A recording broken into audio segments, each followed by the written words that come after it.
Tech Talk with Matthew Dickerson. Matthew Dickerson. Tech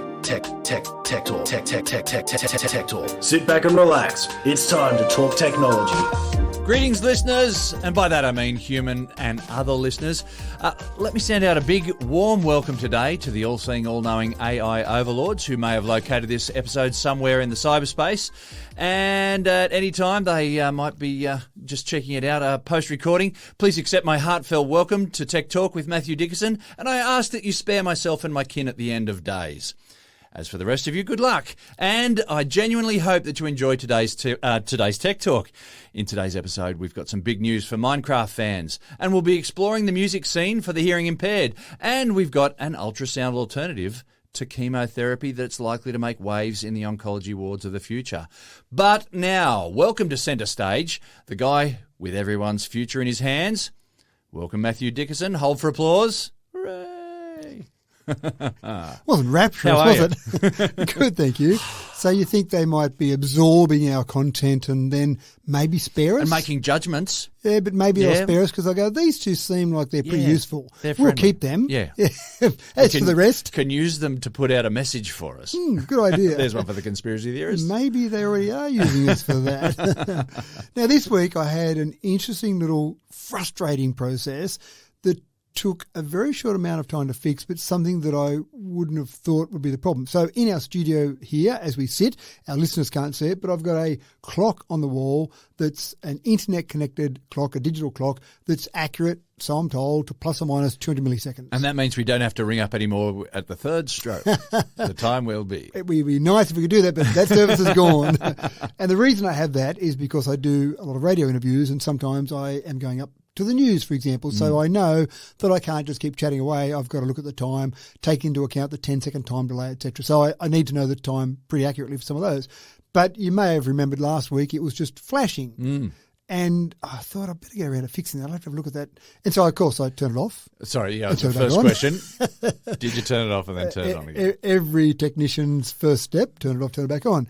That didn't fix it. It must have been a tough problem to solve. I thought, I'd better get in and have a look at this. It's a bit annoying that I've been doing some radio interviews during the week and having to look at my watch. How old-fashioned is that? Guesswork, yeah. So I logged onto the system there and I looked at it and it dawned on me immediately what the problem was.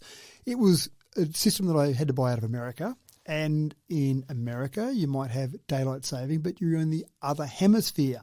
So daylight saving would start in the earlier part of the year. Yeah, right. So start around April or March, I'm not sure exactly when, but then it would finish around, say, September, October. Of course, in Australia, we're starting at the end of the year and then turning it off at the beginning of the year. Yeah, right. And the system had a problem with starting after it thought it was meant to start and finish, if you know what I mean. Hang on, so it was still thinking in American time. It was still thinking, I have been programmed to start daylight saving before I finish. Obviously, in the Northern Hemisphere, that's what you do.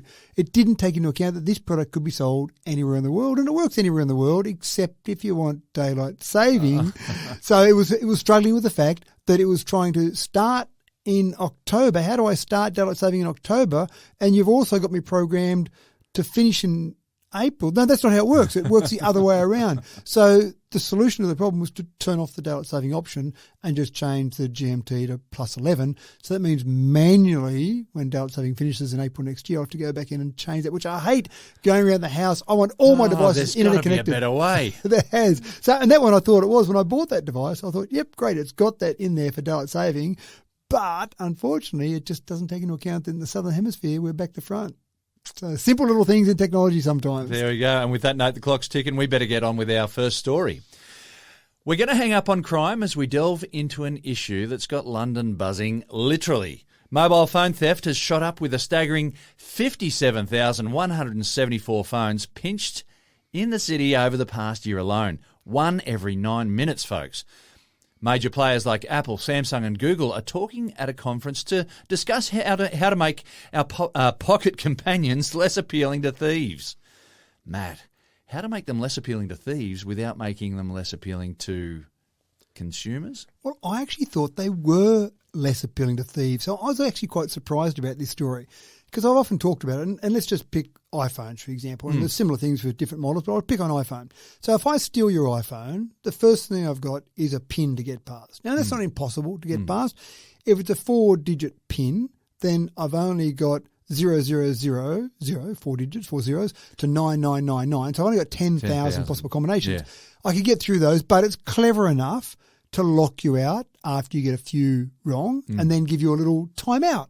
So you can set it up 5 or 10 wrong, for example, and you get a timeout for maybe a minute, and you try it again and you get another timeout. So you got to have a fair few goes to finally get it. I can imagine by the time you get to the 10,000th one, and maybe this is a hint for people to go for 9998 maybe, yeah. That's right. So that's kind of good for a start. And again, other phones are similar where you've got a PIN. Now, some people out there may not have a PIN because they find it inconvenient. Please, folks, at least put a PIN on your phone. But then if I get past the PIN, great, I've got access to your information, but I probably don't want to be you if I'm stealing your phone. I'd rather my information. So I reset the phone. Pretty simple process. If you can't reset it on the phone, you can plug it into a computer, reset it. But then you're locked into Apple's Find My or iCloud service. So now it comes up and says, oh, this phone appears to be locked to James Eddy. Please put in the password for his account on the iTunes account, and that'll unlock it so you can now use it. Well, now that's a whole other ball game. It's not just a 4-digit PIN. It's some wonderfully complicated word or numbers or series of other characters that you've come up with that I'm never going to guess. Brute force attack. Well, gee, I'm going to be there for a while. It's going to figure that there's a brute force attack going on your account. So I figure that I'm never going to get past that. So as a thief, which just for the record I'm not, but if I was, I'd be saying, why bother about going and doing all that? I'm not going to worry about stealing someone's iPhone because of all that complication.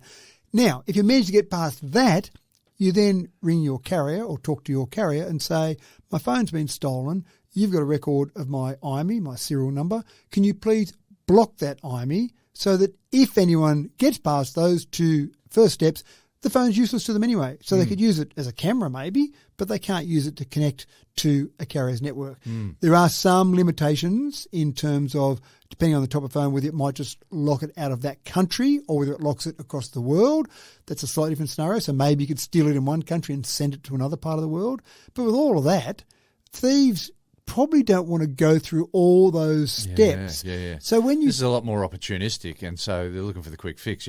Maybe I hope so. Maybe maybe they're looking for the ones without a PIN. They notice someone at the pub and they sit it down and they just pick it up and start using it and not put a PIN in it. Oh, that's a phone that I like the look of. Maybe some people don't lock themselves into an iTunes account, for example, but 57,000, one every 9 minutes. That's a phenomenal number. Well, what blew me away is from September 2022 to August 2023, there was a 28% increase in mobile phone robberies and a 22% increase in mobile phone thefts. I don't understand the difference between robbery and theft, but either way, there's a 28 and 22% increase in those, and over a 5-year period, a 73% increase. So surely these thieves have worked out they're not much good to me, but maybe I'm missing something. Maybe there's a clever way that thieves get past all of that. Maybe they're just making a nice big pile of them somewhere. Maybe they're pulling them apart. And so this is part of the solution at this conference. So the Met Police in London, even the mayor's gotten involved, and they're giving sensible advice.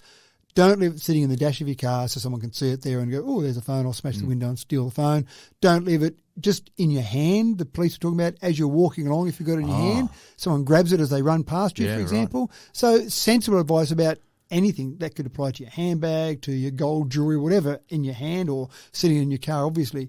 But the good part is we've got, as you said, Apple, Samsung, Google, all together to say, what's the technology solution to this problem? And I think that's the secret here, because some of those things I've talked about, they sound like technology solutions to the problem, but let's see if we can get a better technology solution to the problem, because if the thefts are going up, which I still don't understand, if the thefts are going up, then obviously the technology solutions in place now aren't good enough. And so maybe they do disassemble them and sell off the various parts, the battery, the screen, that type of thing. So you're not selling off the data that's locked there, you're just selling off the other components to it. Maybe they can lock those down somehow. So anyway, it's all good for honest consumers like you and I that are less likely to have a phone stolen as this technology progresses, hopefully.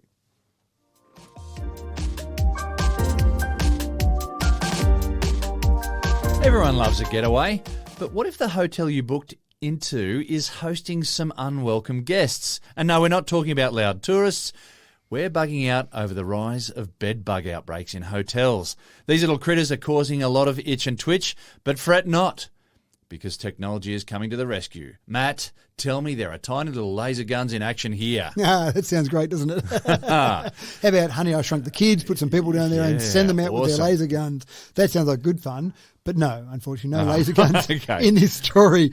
Little electric fences, maybe? No. Well, that's not a bad one, yeah. No. If you could get them to put the collars on, they'd be right. But I'm a bit concerned about the fact there is this increase in bed bugs in places like Paris and Paris London. had a major outbreak and then it's spread to London. But, of course, these things can travel on planes very well once you've stayed in one of these hotels. So look out everywhere. An adult female bed bug can lay 400 eggs in a few months. So you get in somewhere and some eggs get in your clothing and you pack your bag and off you go back home. You're just spreading that around the world. But the amount you pay for a motel in London or Paris, I'd be hoping that someone's in there cleaning out those bed bugs because it seems ridiculously expensive in both those locations to stay there. But it's a problem. Now, you can get pest controllers in and just cover the whole place, which maybe some of the people staying there mightn't love because there's chemicals being sprayed around everywhere. But it's expensive. One place that had a small number of rooms, so they paid €1,500 for a pest control firm to come in and basically eradicate them with chemicals. But that doesn't really stop it next week or the week after. Yeah, that's right. Someone just brings them back in again. Exactly right. But Spotter is a company that's got a little solution. And they've got little devices and they look about the size of a matchbox. And in that matchbox is a battery, a connection to the outside world or the connectivity to the outside world through the hotel's Wi-Fi system, a little camera, and some pheromones. Don't forget the pheromones. And those pheromones attract the bed bugs. They go in there. Wow. They say what's going on inside here. And that's where the little camera then detects a bed bug. And then someone back at head office sitting there working for Spotter says, oh, that camera has given me an alert. And I can see that is a bed bug. Right, room 17, send the team in. Take care of those bed bugs in room 17. So you're not going out and just going the whole motel. Yeah. You're catching these bed bugs as they basically get into the room and start moving around. A lot easier to isolate room number 17 than it is to isolate a hotel. I can see a 40 Towers episode about this, surely, with cameras inside matchboxes, inside motel rooms. What could go wrong with that? By the way, if you're lying in a hotel right now and you're in room 17, just be careful. That's right, be careful those bed bugs in there. But it does sound like a good technology solution because I think we're getting better at just throwing chemicals everywhere. So if this means we can just use chemicals in one particular isolated area, or there might be other ways to eradicate bed bugs. But just don't you love the fact that people say, how can we solve this with technology? Because we've got so many cool devices, small batteries, small cameras, chemical pheromones, not sure about that one, but it just seems like a really good solution. So many more solutions to problems these days.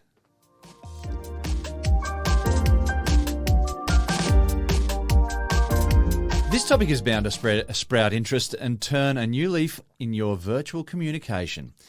Ever wondered why that Zoom meeting left you feeling underwhelmed and unimpressed? Well, it might be just the lack of flora and literature in the background. A recent study shows that having plants or books in your Zoom backdrop not only makes you appear more competent, but also more trustworthy as well, Matt. It's all about the look over the substance, am I right? Well, they actually picked up 6 different backgrounds and did some testing on them. And I didn't mind the testing. I probably would have preferred they had more people looking at the testing. There probably weren't enough in terms of the sample size, but it probably resonates with what we kind of know a little bit. So they picked 6 different backgrounds: a living room, a blurred living room, a bookcase, plants, a blank wall, and a classic walrus in front of an iceberg. The novelty background. Why wouldn't you? And I've been on Zoom calls where someone obviously has just discovered you can put a novelty background in. And so they change the novelty background on a regular basis. And, oh, look at this one. And then everyone wants to comment on that. Hold on, we're trying to solve the problems of the world here. Yeah, changing it during the meeting as well is just annoying. That's right. That's exactly right. Please stop it. So the testing from all of this, and again, I'd like to see more participants asked about this, but they asked people to rate trustworthiness and competence based on these images they showed. They didn't say to the people doing it, look at the background. It was just, hey, what do you think of this picture? And obviously they used similar pictures across all of these different ones, similar looking people, and the same people obviously in many of them. And so they said, please rate them. So the people that had the gimmicky background, the walrus background, or the people with the living room, those two were the least trustworthy and the least competent. Really? So when you think you're being clever and really competent by putting the walrus in the background, actually people go, oh, everyone knows how to do that. You're not really showing that you're that clever. But the living room. To me, that just suggests, okay, I'm a bit relaxed. Maybe that's it. You're just too relaxed. Maybe too relaxed, or maybe I'm just at home doing some other stuff and I'll just do this quick Zoom call and then I'll be right. So am I really focused? Am I really competent in what I'm doing? There's a couple of people been caught on the toilet too. Surely that can't rate too well. No. They didn't show that as one of the 6 images, but maybe they could extend that out and show pictures in the shower, pictures in the toilet, how that goes for trustworthiness. But the most trustworthy and the most competent were the ones that had either a bookcase in the background. I get that. Hey, look, I'm smart. I've got books. I read them. That's apparently a trustworthy and competent thing. Or plants in the background. Yeah, I wasn't quite sure about the plants in the background. So that was interesting. I actually then started thinking about it a bit further because I get the one that really annoys me for whatever reason, I don't know why, is when you do the Zoom call and you see the person who's sitting in front of a bright outside window. Oh. Now, sure. I want to show that I'm outside or the outside's just outside my window. Isn't that lovely? But, of course, you get bright sunshine. Yeah. You got a little tiny camera on whatever device you're using. So a classic mistake. That's right. And you end up with a little blob dark in front blob of it, yeah. Exactly right. Yeah. So, and you feel like saying, down in the corner, you can see what other people can see of you. Just have a look at that and see if that looks okay. But I've come up with some names, James, just to give us some demonstrations. Yeah, I got you. Of some different types. And these are types that I've experienced over my time doing Zoom calls. And actually, sorry, before I start that, there is a ZEF scale, a Zoom exhaustion and fatigue scale. At the peak of the pandemic, people were clocking up 350 million hours of video calls every single day. So Stanford University did some research on this and they came up with this Zoom exhaustion and fatigue scale. So people were getting Zoom fatigue. It wasn't particularly unusual because things like intense eye contact, mental strain of watching oneself, although some people don't because they don't see how bad they look, the inability to move around freely, apart from the people on the toilet, and the cognitive overload of just having to concentrate on that. That all makes you a bit tired. So I've come up with a few different names of different people that we experience in Zoom calls. So I've got the backlight blob that we've described already, the bright window. The pore exhibitor, P-O-R-E. So someone who sits so close to the camera. You can see every blemish. Every pore in their skin. Yeah, gotcha. The classic half face. The person who sits there and you can can you move the camera a bit that way because I can see your ear. Yeah, I can make out your eyes and your forehead. That's right. I can see a bit of you. The nostril navigator, closely related to the half face. I don't know why they want to sit the camera down low and they're looking down at it. Obviously, people go straight up their nose. You can see great detail of their nose. We mentioned them already, this one, the virtual vagabond. They just can't settle on that virtual background, so they keep changing it every few minutes. And, hey, look at my new virtual background. Isn't that cool? Can we talk about the topic at hand? The wanderer, this one is close related to the toilet one. The wanderer paces around the house, so you've got someone bouncing around, doing things around the house. Just keep the camera still, please. I'm feeling sick watching it bounce around. The mute mumbler. They always forget to turn off the mute button. So they start talking. No, James, stop. You can't hear you. Just unmute yourself. But then you've got the classic other, and you've got that where they leave their mic on all the time. I'm calling them the oversharer. Yeah. So they need to remember to mute it when someone comes in. Yeah, no, Jimmy, I'll be done in 10 minutes. Yeah, or the dog barking in the background. Or they take a phone call. Yeah, no, look, I'm on this Zoom call. It's pretty boring. I'll be done in 10 minutes and then I'll be back to you. Okay. Mute yourself now. The domestic distractor. So they've got a background that's got kids running around and things happening and you go, are you really concentrating on this particular meeting? There are a couple of funny ones that went viral on the internet with that guy who was I think he was a Korean expert or whatever. That was hilarious. If you haven't seen it, you just got to look it up. That's right. And you can see the kids running around the background. Trying to deal with this kid while keeping a straight face. And I'm on live TV. That's right. Now, the snack attacker. So they think the time to eat their 5-course meal is while they're doing their Zoom call, or even just sitting there with some peanuts or some chocolate or whatever while they're going through. The emoji enthusiast, they want to express everything in emojis as they go through. The dot in the distance, is that you, James? Can you get a bit closer to the camera? Or there might be two of you, and so you put the camera way over somewhere on the other side of the room, and I can just make out a dot there. And then the last one is the muffled mic. you can never hear them. Have you got the phone close enough to you? Can you put some AirPods in or something? Or can you just wipe over where your microphone is because you can't hear a word you're saying? And I just want to be very clever on that one because muffled mic, the word mic as in a name and the name mic for a microphone. I just thought I was being very clever with that one. So that's kind of the general ones. I'm sure there's another 100 you could think of if you thought about it for a while, but they're the ones that I see too regularly in there. They're for the people who've done too many Zooms, yeah? Exactly right.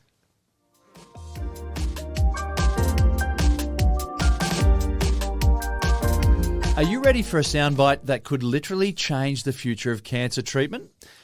Histotripsy has been given the green light by the FDA. And I'll say that again, it's called histotripsy. Think of it as a non-invasive way to blast liver tumours to bits, all by using the power of high-energy sound waves. It's time to face the music and talk about tumour-busting sound waves. Matt, you've got to love ultrasonic sound waves.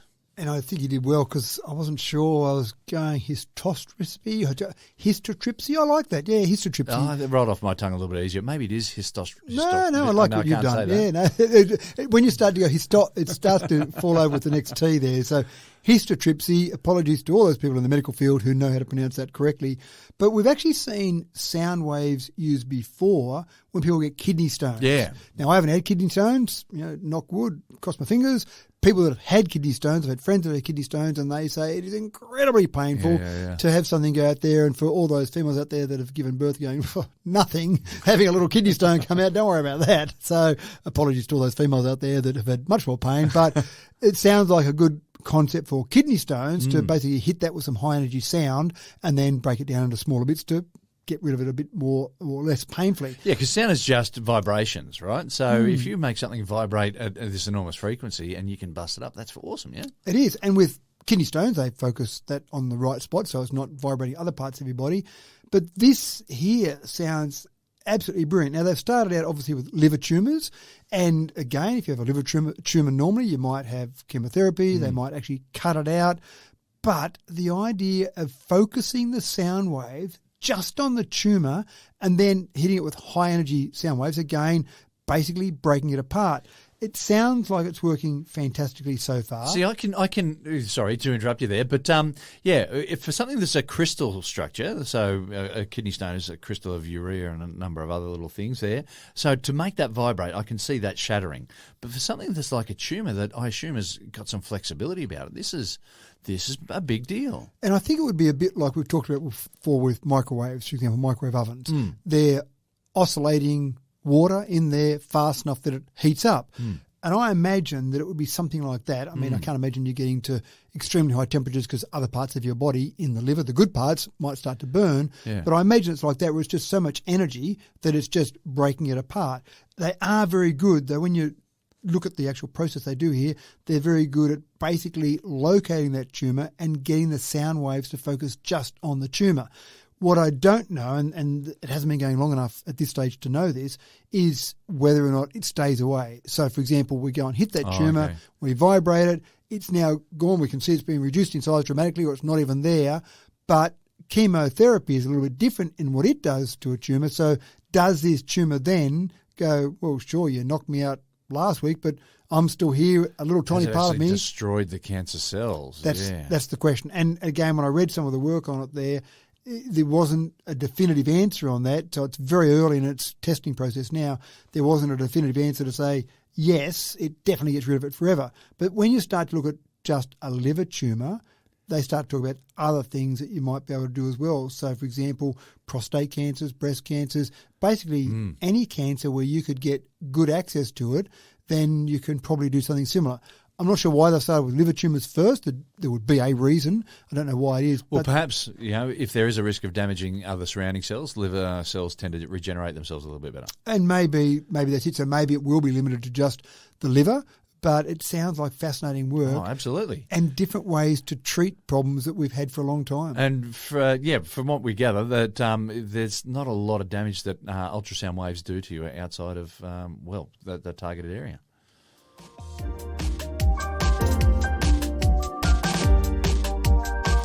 This is digging into something that's truly a blockbuster.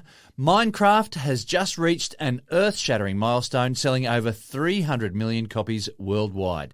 This sandbox sensation isn't just about placing blocks and taking names. It's leaving gaming giants like Grand Theft Auto 5 in the pixel dust. So, Matt, clearly groundbreaking graphics are not the sole determinant for a good game. No, and I get some little shivers down my spine when I hear the word Minecraft, because at one stage when my kids were very much into it, there was a Minecraft song, and because they listened to it so many times, they knew the words. And so if we'd jump in the car for a trip, they'd start, and I'd hear, "Go deep underground," and then that would be it. And I'm going, "No, please, no." And for the next 5 hours of the car trip, the kids would continue singing. And they'd worked just out. Make you drive faster. Maybe. Yeah? They'd worked out their different parts to sing. And I'm going, "No, please, not the Minecraft song." But it does give you an indication. 300 million copies is just unbelievable. Phenomenal. Now, there's some competition for maybe other games that have sold more, but I'll get to that. So first place officially is Minecraft. Grand Theft Auto 5, another popular game, 185 million copies. That's a lot. But then you think of something like Tetris, 425 million. Now, hold on. That sounds like a bigger number than 300. Yeah. But the technicality here is there have been different versions of Tetris. Oh. Therefore, it hasn't sold as many copies as only one Minecraft. Minecraft. Only the one Minecraft copy, that's right. And then if you want to go further than that, you can go to Super Mario Brothers. The estimation there is the various versions of that have sold 800 million. Oh, of course. So again, so there are different versions of the right. same thing. Yeah, Exactly okay. right. Yeah. So you can get a bit technical there if you like, but of a single version, and whether you're playing that on a phone or whether you're playing that on a computer, it's the same version of that. All of those different versions. And it's simple mechanics, and it's very simple graphics. It's just, it's a phenomenon. Oh, absolutely, absolutely right. And it hasn't actually been around that long. There was an unfinished version that was available in 2009, and then in 2011, the first official version of Minecraft was released. Microsoft bought it a couple of years after, I think 2014 they bought it, and got a bargain. $3.42 billion was all they paid for Minecraft. Now, 300 million copies later, well, obviously some were sold before 2014, but it's probably a reasonable investment from Microsoft. If they sold it now, which I don't think they have any intention, I reckon it would be worth more than $3.42 billion. So an interesting process. Most people have seen, come across, watched, played Minecraft at some stage. Well, I've seen it over people's shoulders, but I've never played it myself.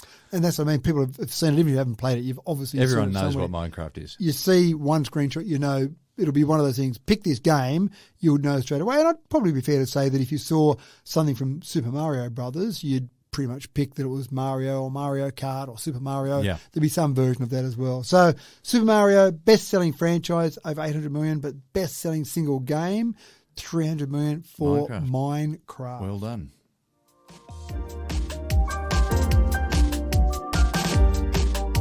Are you tired of the daily drill with tangled cables cluttering your bathroom countertop? What if I told you that you could keep your pearly whites pristine without plugging in your electric toothbrush? This electrifying advancement is making Nikola Tesla's dream a reality. Y-Charge is beaming enough energy through the air to charge your electric toothbrush from up to, get this, 9 metres away. That's a big bathroom. Matt, you could probably have the charger at the end of the hallway. You could probably put just a couple around your house. Now, Nikola Tesla did have the idea of wireless power. Yeah, that was. He had a couple of really big ideas that really didn't come to fruition. No, and the whole idea from his perspective of wireless power was to transmit this out into the atmosphere For and free. For free. Well, that was another minor part, and that's probably part of the problem as well, because someone like General Electric probably said, well, that's great, but how do I charge people? Well, General Electric, wasn't that Edison? It was Westinghouse. I know, sorry, you're right. Yes. Westinghouse is saying, yeah, I like your idea, Nicola, but yeah, I want to make I'd money. like to make some money from this. That's right. And who's going to pay for all the setup of this to be able to generate some income? And from what I later gather, on? Tesla was just about the science. He didn't care about the business. And while he might have made some money at one stage, he actually died a pauper. And I think that's the thing. He just loved the technology. I think there's still some problems, though, with the technology in terms of the amount of power you might lose. Now, I'm imagining that you would lose power to the inverse of the square. I did wonder whether it might have been cube. No, it's the inverse square law. So, and you're right. So it's just radiating that power out in, 720 degrees. So you do that. So you say, let's have some power here in one spot, radiate it out. You're losing it to basically the inverse square. So even if he came around the issue around the free part of it and said, that's fine, we'll work out some way that we're going to supply power for free, the amount of power you would have at one spot to provide power for the city, then you'd say... That would be an enormous amount of radiation. That's right. And an enormous amount of power lost. Basically, you've got to generate that power in the first place. So forget about that for a moment, but Tesla's concept here is used with exactly this. So We Charge, Why Charge, it's spelled WI-charge.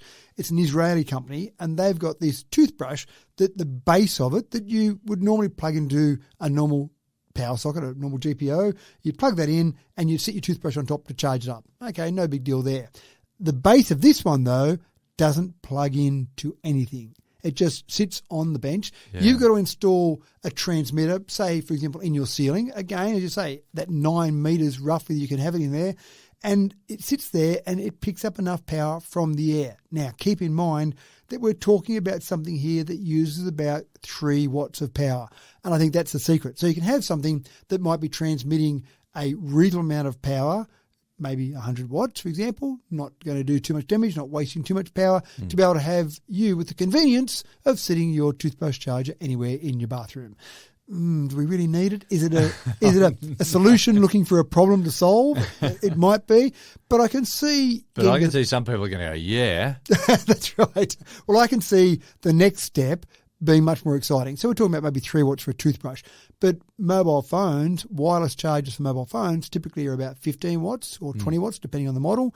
So maybe having a room in your house that your phone just charges by being in that room. So imagine a mobile phone model that comes out with this charging coil built into the phone, if they can make it small enough, and then you walk into the room and it just starts charging your phone. So put it in your office, for example, put it wherever, and you just have that charging. So my question is, what sort of electromagnetic radiation is actually being emanated? Is it radio waves? Is it microwaves? It would have to be radio waves because it would be, I imagine, generating enough energy that it creates in a coil in the charging base or in the coil in a phone, if you did that, that it creates electric field or electric current in that coil. What we don't want is people having to wear aluminium foil hats. No, you're probably right. Yeah. And so while it's only using 3 watts for the device that it needs, you're probably not too worried about that. And obviously I'm talking about radio waves here, which we've got exposure to. We've talked about that before.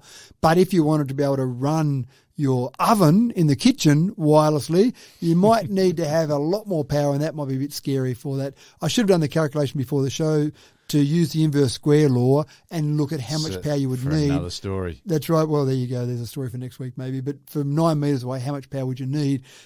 For 3 watts, that's fine, but for an oven that might be 3 kilowatts rather than 3 watts, that might be a bit scarier. But I literally can see this happening with mobile phones. I can see someone coming up with the idea of a mobile phone. And I thought the idea was there not long ago, or maybe 15 years ago perhaps. People were saying, we should start to investigate this.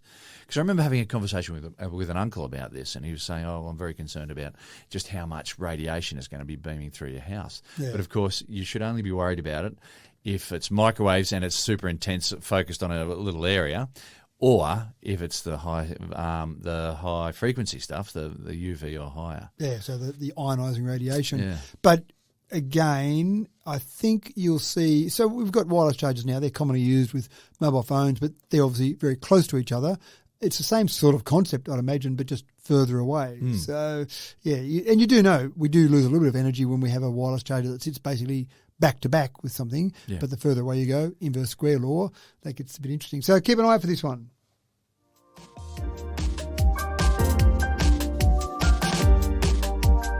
Okay, folks, are you ready to feel the vibe?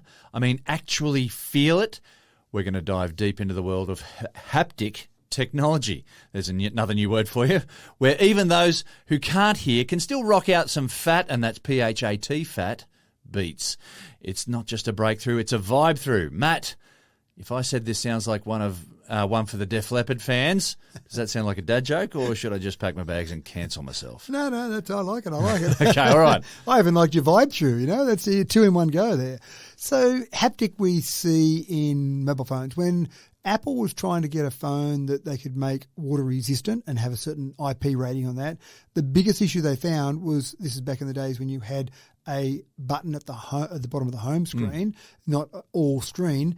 The gap around that, where you'd press your thumb on for your fingerprint, for example, that was the biggest issue, trying to waterproof that. So to fix that problem, they changed that from being a button to being something that didn't have a gap around it. It wasn't a button, but when you pressed on that, you got some haptic feedback. You could have sworn that button was being depressed, but it wasn't.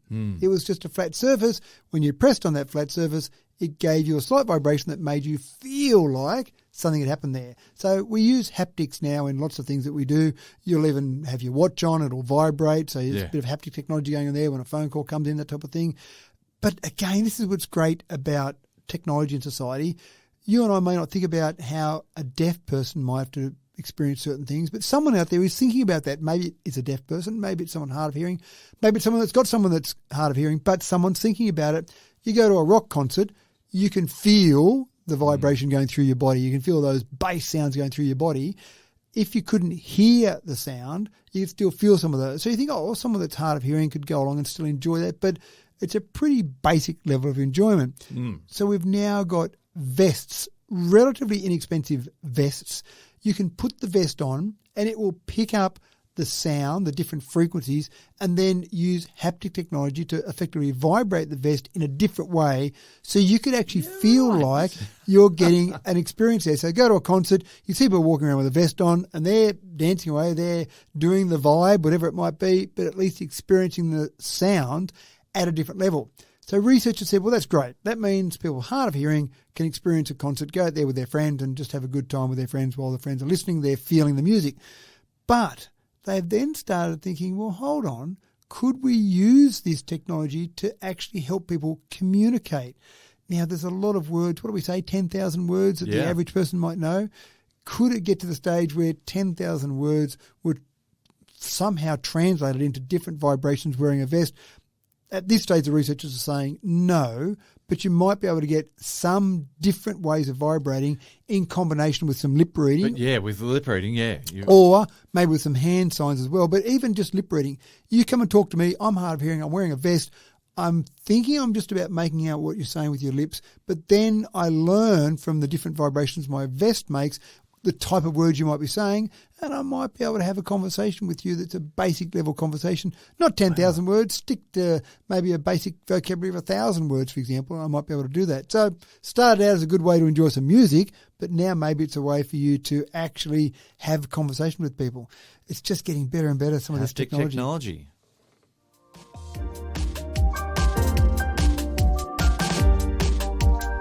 Are you ready to face the future, folks? Because the future might already be facing you. We are diving into the facial recognition technology that is revolutionising, but also unsettling, the travel and tourism industry. It's a topic that got many of us grinning, frowning, and maybe even a little bit concerned. Matt, this is a development that we actually talked a bit about last week's episode about Changi Airport in Singapore, yeah? Correct, and that was talking about some pretty scary things with international travel, not needing a passport. And we're seeing examples of this happening in lots of small areas now. For example, cruise ships. Now, I've been on cruise ships, and you go off the cruise ship when there's a day. Okay, we're going on to shore today, so you can go on if you like. Make sure you scan out your pass, your ticket, whatever it is, as you go off. So when you come back on and you scan back on, we say, yes, we had 3,000 passengers at the beginning of the day, and we've still got 3,000. We can set sail. Or we've got one missing. We're two missing. It's always a couple, and you can look them on YouTube chasing after this boat that's pulling out. That's right. I'm on the dock here. So that's all good, and I know I've been on some cruises where I would have liked to have taken some of those passes and scanned back on for those people because we don't want them to get back on the boat. Sometimes they can be a bit loud and obnoxious. But doing it with facial scans sounds like it's more reliable, sounds like it's not one of those things where I lost my pass on shore today or I forgot to scan off or whatever. So using facial scans advance. Cruise ships are already doing this now as you're walking off. It's picking up all those faces as you go off the ship, and then when you get back on, picking up, yes, we know we've got everyone on board again because we've scanned all those faces. Theme parks. Going to a theme park, don't have the wristband on that you might have, or don't have some sort of pass around your neck. You go into a theme park, you pay at the beginning of the day, and they scan your face. And as you go to the different rides, beep, you haven't been authorised for this ride, or yes, you're allowed to go on this ride. So you come back the next day, sorry, you're not authorised. So these things are happening. Now, that all sounds convenient to me anyway. It sounds like it's easier to pass through. They are doing it at airports, as we talked about last week. Changi starts next year, but some other airports are starting with some basic domestic travel, for example, not international travel. There's some going with domestic travel. Again, turn up at the airport, there's my face. We have to correlate your face with who you are in terms of your ticket. But once we've done that once, it's all good.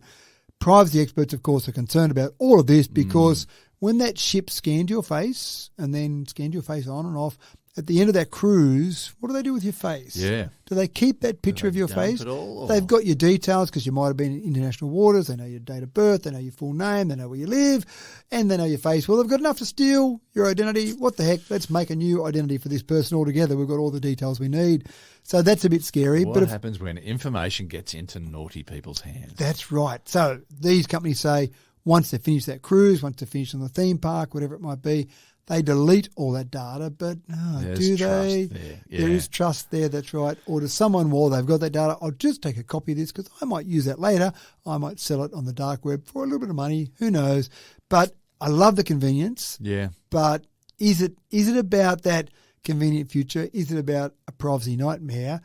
The jury is still out on this one, definitely. I think it will stay out until the time when we have a major breach and then everyone will say, no, forget the convenience. I'm happy to carry a physical document with me and get away with actually using that rather. And when there is a major breach, it'll be, we're really sorry. There's nothing we can do.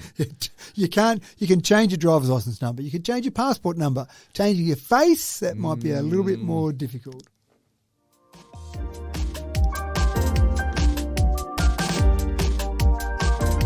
All right, people, we're now looking literally into the future of portable displays, and they are not just a flash in the pan. It's a full-on espresso shot. We're talking about espresso displays, the Australian startup that's brewed up the world's most powerful portable display. Matt, how much display is too much display? Oh, no. There is no such thing, James. Everyone's getting used to using two screens for their work or whatever now. I think two screens is very, very common. Yeah. And I don't know where I'd be without my two screens. And the problem is when I travel, I'm down to one screen. And that's exactly the problem that these guys had. A couple of university students, when they started this business up, and they were finding that when they were over at lectures or over at each other's house, it's one screen. They go back into their home where they live and they have their two screens set up and, it's so much nicer. I can share more information or look at a bigger screen. So they started up and they first of all started out with a nice little 13-inch screen, a little portable screen that you could pack up easily and take with you when you took your notebook and just plug it in and away you go. And they then grew it up to be a 15-inch screen. They've now got a 17.3-inch screen, 450 nit brightness, so it's a reasonable sort of brightness on the screen. To backpack size, isn't it? And that's the problem, the portability. But it gets worse or better, depending on which way you look at it. This actually comes with a magnetic stand with a big battery pack in it, enough battery power to run your notebook and the screen for a full day. Oh, right. So that sounds great, full day. But then it starts to sound like heavier and a bit harder to carry around. I love the idea of being on the plane and doing some work with two screens, but gee, that sounds like I'm carrying on a fair-sized backpack onto the plane. Does it pass through the little check that you're meant to do? Well, no one checks it anyway, so it doesn't really matter. But it does sound a bit clumsy. Sorry to the person next to me, near me. I've got these two screens later here. What if I use your tray table? Yeah, that's right. So I love the idea of it, and I haven't bought one yet. I keep looking and thinking I'm going to buy a second screen because my main thing is when I get somewhere and set up in a motel, if I'm at a conference or whatever, a couple of days, and I come back each night at the motel, and I sit there and work on that one screen and go, I'm just going to leave this thing I've got to do now until I get back home with a couple of screens because it's just so much easier having two screens set up. You don't realise how much shifting between windows that you do until you've got two screens running. Yeah, that's right. So you end up with a whole office set up in your hotel room. Yeah. And even at a conference sometimes, I'm sure there'll be people who'd love a portable screen to set up at the conference and have the two screens there. I like the idea of it. I've got to pull my finger out and actually go and get a second screen to use as I travel around, but I just haven't found the right one. I'm waiting for perfect. Maybe I should just make do with good enough for the time being and then wait till perfect comes along and some new model. But anyway, I like the idea of it, and let's see what we do. I'll talk about it when I finally pull my finger out. And just like an aglet on a shoelace, that ends another episode of Tech Talk with Matthew Dickerson. Pretty much all good news today, Matt. Nice work. It is. An aglet, that is a nice one. So aglet refers to a particular part. Little plastic end of a shoelace. No, but I thought, you're right, that is, but I thought there was a part of the human body that as we age and deteriorate, I thought there was a part called an aglet there as well. Oh, no, hang on. A telomere on the end of your, is it the telomere? On the end of your chromosomes? And as you... Acts like an aglet. That's right. So maybe that's what I was thinking of there. But so as the aglet deteriorates, so does the shoelace, or so does the telomere. chromosome. Is that the right word? Is that the telomere? Telomere. Yeah. I think that's the one. Yeah. Yeah. So if we could stop telomeres deteriorating, we could produce some sort of anti-aging process, couldn't we? That's one step that they're trying to work at, actually. We can't even get it right on shoelaces, so it's going to be pretty hard on the human body. So. All right, I think it's time I got into some Minecraft, see what all the hubbub is about. Keeping up with the latest trends, that's what I'm all about. Now, thanks for tuning in again, folks.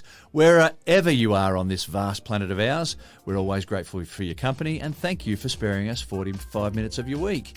I'm your host, James Eddy, and Matt and I look forward to catching you again in another week's time for another mint-condition episode of Tech Talk. Hope you have a productive week. We'll see you then.